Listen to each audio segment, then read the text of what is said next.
आज की ताज़ा खबरें GOVT इंडिया न्यूज चैनल से। सबसे पहले सुर्खियां।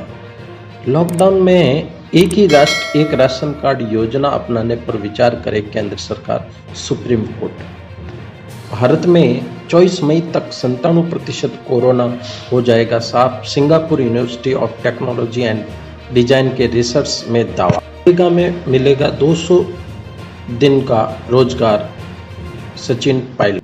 जी हाँ, लॉकडाउन में एक ही राष्ट्र एक राशन कार्ड योजना जो केंद्र सरकार की थी, उसको सुप्रीम कोर्ट ने पर विचार करने के लिए कह दिया। सुप्रीम कोर्ट ने केंद्र सरकार से कहा है कि वह एक राष्ट्र एक राशन कार्ड योजना अपनाने की संभावना पर विचार करे, ताकि कोरोना वायरस महामारी की वजह से देश में लागू लॉकडाउन के दौरान पलायन करने वाले कामगारों और आर्थिक रूप से कमजोर वर्ग के लोगों को रियायती दाम पर अनाज मिल सके। केंद्र सरकार की योजना इस साल जून में शुरू होने वाली थी। न्यायमूर्ति NV रमन, न्यायमूर्ति संजय किशन कौल और न्यायमूर्ति BR गवई की पीठ ने सोमवार को पारित अपने आदेश में कहा कि हमें केंद्र सरकार को इस समय इस योजना को लागू करने की व्यवहारिकता पर विचार करने और परिस्थितियों को ध्यान में रखते हुए उचित निर्णय लेने के निर्देश देते हैं। भारत में 24 मई तक 97% कोरोना हो जाएगा साफ। जी हाँ, देश में कोरोना वायरस का ग्राफ लगातार बढ़ता ही जा रहा है। लॉकडाउन को देखते हुए 1 महीने से ज़्यादा समय हो गया। अब सबके जहन में ये सवाल उठा रहा है कि देश में ये महामारी आखिर कब तक खत्म होगी, कब तक खतरनाक वायरस का प्रकोप दुनिया से खत्म होगा। इसी बीच Singapore university of technology and design ने गणितीय मॉडल के जरिए बताया कि अलग अलग देशों में कोविड-19 महामारी कब खत्म होगी। सबसे पहले भारत की बात की। अगर SUTD की भविष्यवाणी साबित होती है तो भारत के लिए सबसे बड़ी खबर है कि स्टडी के मुताबिक भारत में 24 मई तक कोरोना वायरस 97% खत्म हो जाएगा, 20 जून तक 99% खत्म हो जाएगा और इसे पूरी तरह खत्म होने में 31 जुलाई तक का वक्त लगेगा।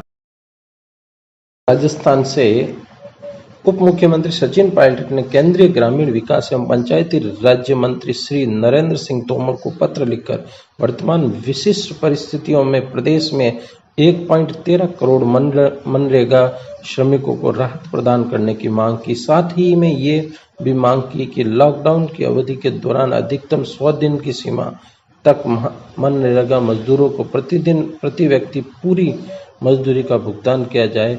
पायलट ने बताया कि मनरेगा ग्रामीण श्रमिकों की जीवन रेखा है और लॉकडाउन के कारण दिहाड़ी मजदूर, लघु सीमांत किसान, कृषि श्रमिक और निर्माण श्रमिक सबसे ज्यादा प्रभावित हुए। इसलिए वर्ष 2020-21 में प्रभावित लोगों को आर्थिक संबल प्रदान करने के लिए मनरेगा के निर्धारित 100 दिवस के रोजगार को बढ़ाकर प्रति परिवार 200 दिन किया जाए। दुनिया में अब तक 2.12 लाख मौतें, देश में 30,500 मामले।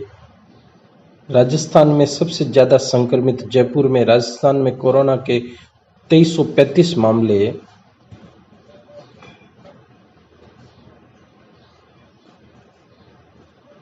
दुनिया में कोरोना वायरस से अब तक 30,80,014 लोग संक्रमित हुए। 2,12,265 की मौत हो चुकी है, जबकि 9,29,044 ठीक हो चुके हैं। कोरोना वायरस से चलते दुनिया भर में हवाई यात्राएं बुरी तरह से प्रभावित हैं। पश्चिमी देशों में अमेरिका पर भी इसकी मार नजर आ रही है। 29,849 मामले। देश में कोरोना संक्रमितों की संख्या 29,849 हो गई है। मंगलवार को तमिलनाडु में 121, आंध्र प्रदेश में 82, राजस्थान में 73 पॉजिटिव रिपोर्ट सामने आई। राजस्थान में कोरोना के 2335 मामले। राजस्थान में कोरोना संक्रमण मामले लगातार बढ़ते जा रहे हैं। नए केस सामने आ रहे हैं। मंगलवार को भी राज्य में 73 नए कोरोना पॉजिटिव मिले, जिसमें कोटा में 19, जयपुर में 23, जोधपुर में 14, अजमेर में 11, टोंक में 3, धौलपुर में 2 और सीकर में 1 संक्रमित मिला। वहीं कोटा में एक 60 साल के बुजुर्ग व्यक्ति की मौत हो गई, जिन्हें 27 अप्रैल को अस्पताल भर्ती किया गया था। अगले महीने से देश में ही बनाई जाएंगी टेस्टिंग सामग्री। कोरोना वायरस संक्रमण की जांच में अगले महीने से काफ़ी तेजी आ जाएगी। स्वास्थ्य मंत्रालय ने मंगलवार को बताया कि अगले महीने से देश में ही कोरोना की जांच के टेस्टिंग किट का उत्पादन किया जाएगा। देश में कोरोना के रोगियों के मामले में राजस्थान की रिकवरी दर बेहतर है, अशोक गहलोत। मुख्यमंत्री अशोक गहलोत ने मंगलवार को ट्वीट कर डॉक्टरों, स्वास्थ्य कर्मियों और स्वच्छता कर्मियों की सराहना की। उन्होंने लिखा कि देश में कोरोना रोगियों के मामले में राजस्थान की रिकवरी दर बेहतर है। प्रवासी श्रमिकों की अपने गृह राज्यों के लिए रवानगी, छलके खुशी के आंसू। राजस्थान के बाहर के प्रवासी श्रमिकों को उनके गृह राज्यों में भेजने के दौर सोमवार को भी दिन भर रहा। इन श्रमिकों के विभिन्न स्थानों पर बसों के माध्यम से उनके राज्यों में भेजा गया। पेटीएम पेमेंट बैंक ने मास्टर कार्ड के साथ की साझेदारी। जी हां, भारत के सबसे बड़े भुगतान bank Paytm payment bank limited PPBL ने वर्चुअल और फिजिकल डेबिट कार्ड जारी करने के लिए मास्टर कार्ड के साथ साझेदारी की है। पीपीई किट और N95 मास्क के लिए राज्यपाल मिश्र ने स्वास्थ्य विभाग को दिए 10 लाख रुपए की सहायता राशि। आईसीएमआर ने रैपिड टेस्ट किट को माना गलत। सभी राज्यों को कहा पीसीआर टेस्ट को ही अपनाया जाए। एंटीबॉडी रैपिड टेस्ट को रोकने के लिए आईसीएमआर ने सभी राज्यों और केंद्र शासित राज्यों के मुख्य सचिवों को पत्र लिखा। राजस्थान सरकार को आईसीएमआर से लिखा पत्र मिल चुका है, जिसमें कहा गया है कि कोविड पीसीआर टेस्ट को ही अपनाया जाए।